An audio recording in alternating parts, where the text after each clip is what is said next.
We are going to be reading a book together through this unit to practice our deep thinking about reading and finding theme and writing about reading and all of that. So this book is called Home of the Brave, and it is by Katherine Applegate, and I'm going to read you the back so that you know what this story is about, and then I'll read you the first chapter.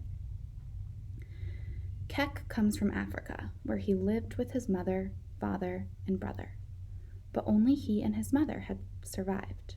Now she's missing, and Keck has been sent to a new home. In America, he sees snow for the first time and feels its sting. He wonders if the people in this new place will be like the winter, cold and unkind. But slowly he makes friends, a girl in foster care, an old woman with a rundown farm, and a sweet, sad cow that reminds Keck of home. As he waits for word of his mother's fate, Keck weathers the tough Minnesota winter by finding warmth in his new friendships, strength in his memories, and belief in his new country. So this book is written in narrative verse, and what that means is basically each chapter is kind of like a poem. You can see on the page how it's written like this in verse.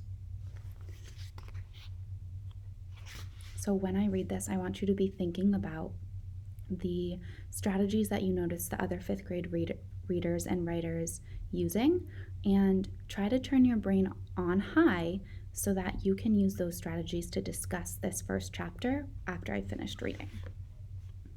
Part 1. When elephants fight, it is the grass that suffers. Snow. When the flying boat returns to earth at last, I open my eyes and gaze out the round window. What is all the white? I whisper. Where is all the world?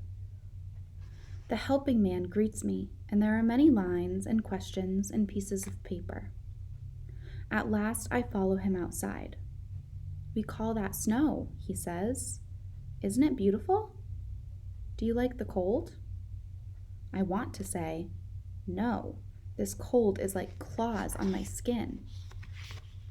I look around me. Dead grass pokes through the unkind blanket of white. Everywhere the snow sparkles with light, hard as high sun. I close my eyes. I try out my new English words.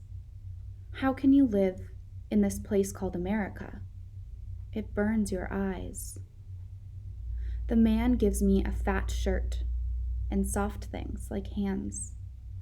Coat, he says. Gloves. He smiles. You'll get used to it, Keck. I am a tall boy, like all my people. My arms stick out of the coat like lonely trees.